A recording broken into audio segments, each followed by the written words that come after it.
الحمدللہ والصلاۃ والسلام علی رسول اللہ۔ نور قرآن پروگرام میں خلاصۃ القرآن کے ساتھ حاضر ہیں۔ تیسرے پارے کا خلاصہ پیش کیا جا رہا ہے، جس کا آغاز فرمایا تلک الرسل فضلنا بعضهم علی بعض، یہ رسول ہیں جن کو بعض پہ فضیلت دی گئی ہے۔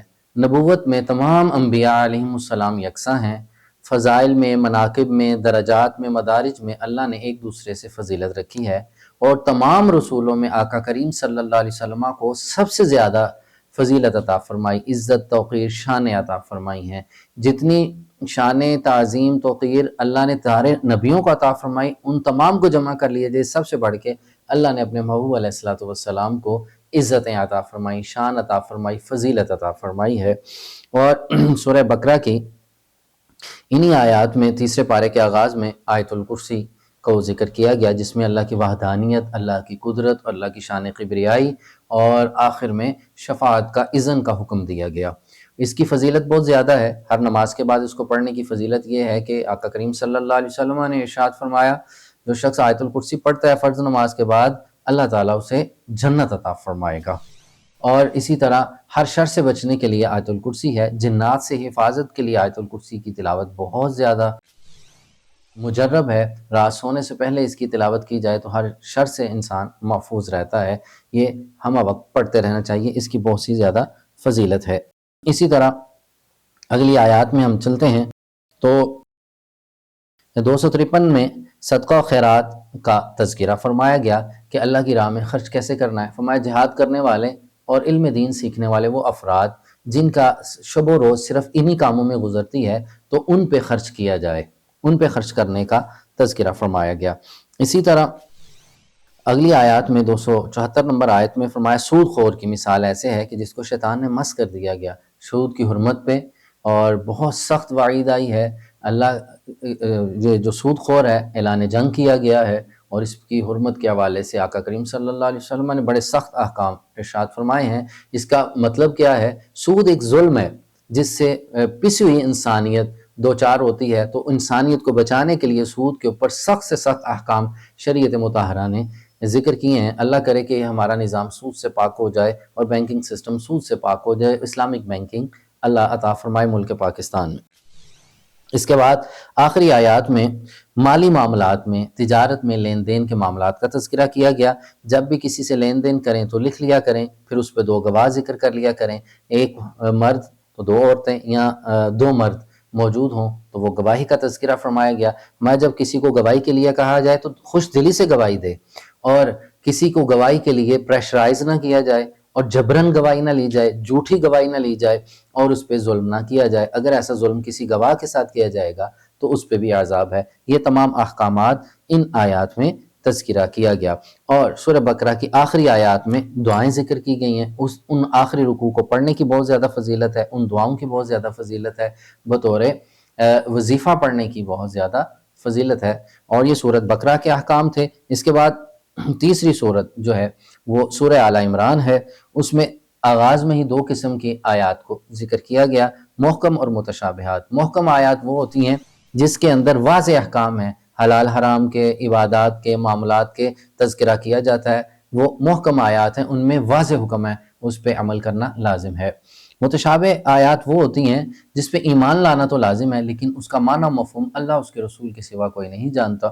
اللہ تبارک و تعالیٰ اس کے حقیقی علم سے باخبر ہے، لیکن اللہ جسے چاہے اس کا علم عطا فرمائے۔ اس پہ ایمان لانا ضروری ہے، لیکن اس کا واضح مفہوم، قطعی معنی اللہ ہی بہتر جانتا ہے۔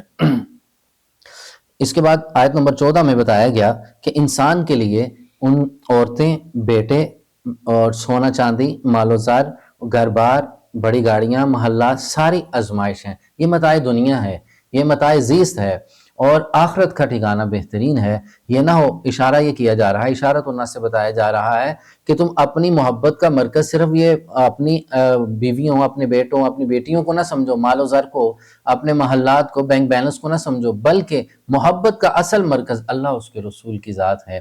اگر اللہ اس کے رسول کے سوا کسی کی طرف توجہ کی تو پھر یہ ہے کہ آخرت تہی دامن ہو جائے گی۔ اللہ اس کے رسول سے بڑھ کے کسی سے محبت نہیں کرنی، اگر کرو گے تو رسوائی تمہارا مقدر ہوگی۔ اسی طرح آگے چل کے فرمایا کہ اللہ بخشنے والا ہے، مغفرت فرمانے والا ہے۔ پھر آقا کریم صلی اللہ علیہ وسلم کی محبت کا تذکرہ بنایا گیا کہ جو اللہ سے محبت کرنا چاہتے ہیں وہ نبی کریم صلی اللہ علیہ وسلم سے محبت کریں، ان کی اتباع کریں، اللہ انہیں خود اپنا محبوب بنا لے گا۔ اللہ کی محبت کا معیار آقا کریم صلی اللہ علیہ وسلم کی محبت کو قرار دیا گیا، حضور کی سنت کو، حضور کی اتباع کو، حضور کی فرمانبرداری کو۔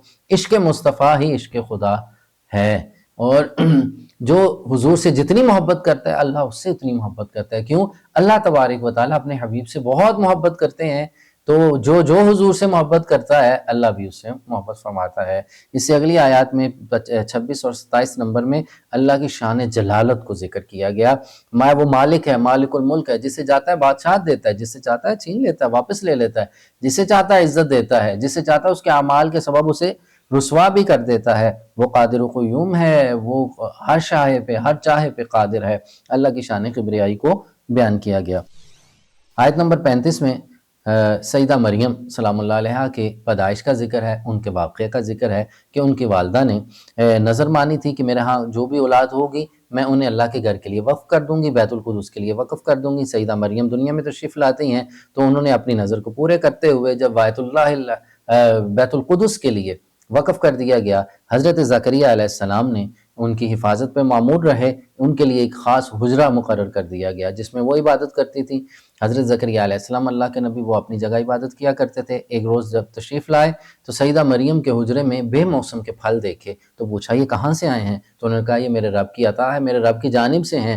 تو آپ کیونکہ نبی اللہ تھے، نبی اللہ صاحب علم ہوتے ہیں، ظاہر و باطن جانتے ہیں کہ یہ ماجرا کیا ہے، تو انہوں نے اس وقت جب ولیہ کی کرامت ظاہر ہوئی تو اس کرامت کے اظہار پہ دعا کی، یا اللہ میں کئی برس سے تیری بارگاہ میں اپنے اولاد نرینہ کے لیے دعا کر رہا ہوں، یا اللہ مجھے صاحب اولاد فرما دے۔ جیسے انہوں نے دعا مانگی اسی حجرے میں سیدہ مریم سلام اللہ علیہا کے حجرے میں تو اللہ تبارک و تعالیٰ نے ان کی دعا کو قبول فرمایا اور انہیں حضرت یحییٰ علیہ السلام کی بشارت عطا فرمائی اور ان کے نبی ہونے کی بشارت دی، ان کے نیک نامی، ان کی نیک سیرت کی بشارت عطا فرمائی۔ تو یہاں ایک عقدہ حل ہوتا ہے، ایک عقیدہ واضح ہوتا ہے کہ اولیاء اللہ کی بارگاہ میں جا کے دعا کرنا، ان سے دعا کروانا، اس پاک جگہ پہ دعا کرنا اللہ کی بارگاہ میں قبول ہوتا ہے، کیونکہ وہاں اللہ کی رحمتیں، برکتیں نازل ہو رہی ہوتی ہیں۔ یہ واقعہ تفصیلاً ذکر کیا گیا۔ آگے چل کے آیت نمبر 84 کے اندر عالم ارواح کا ایک خاص واقعہ ذکر کیا جاتا ہے۔ وَإِذْ أَخَذَ اللَّهُ مِيثَاقَ النَّبِيِّينَ، یہ ایک مکمل واقعہ ہے کہ اللہ تبارک و تعالیٰ نے عالم ارواح میں تمام انبیاء علیہ السلام کو جمع کیا، جمع کرنے کے بعد ایک وعدہ لیا کہ نبیوں میں تمہیں نبوت اور حکمت کتاب عطا کروں گا اور معجزات عطا کروں گا۔ دنیا میں جانے کے بعد میرے محبوب علیہ السلام کی ضرور بالضرور مدد کرنی ہے، یعنی کہ ہر نبی نے جہاں اللہ کی وحدانیت کا تذکرہ کیا، اپنی نبوت کا اعلان کیا، ساتھ ہی حضور کے آنے کی بشارت اور خبر بھی اپنی امت کو دی ہے۔ یہ ڈیوٹی دی ہے اللہ تبارک و تعالیٰ نے ہر نبی کو، اور ہر نبی نے خوب انداز میں اس کو نبھایا اور فرمایا کیا تم اس پہ اقرار کرتے ہو، وعدہ کرتے ہو، اقرار کرو، ایک دوسرے کے گواہ بن جاؤ، میں تمہارا گواہ بن جاتا ہوں، اگر تم اس سے پھر گئے تو پھر تمہارے ساتھ معاملہ دوسرا ہوگا۔ یہ آقا کریم صلی اللہ علیہ وسلم کی شان ہے۔ اس آیت مقدسہ میں تیسرے پارے کے آخری آیات میں یہ بہت خوبصورت آیت ہے کہ اللہ تبارک و تعالیٰ اپنے محبوب کی شان کو خود بیان کر رہا ہے، نبیوں سے وعدہ لیا جا رہا ہے، نبیوں سے گواہی لی جا رہی ہے، حضور کی نبوت اور رسالت کا اظہار کیا جا رہا ہے۔ تو یہ تیسرے پارے کے چند چیدہ مضامین تھے جو آپ کے سامنے رکھے گئے۔ اللہ تبارک و تعالیٰ اس پہ عمل کی توفیق عطا فرمائے اور قرآن و حدیث کے ظاہری باطنی علوم نصیب فرمائے، آمین یا رب العالمین۔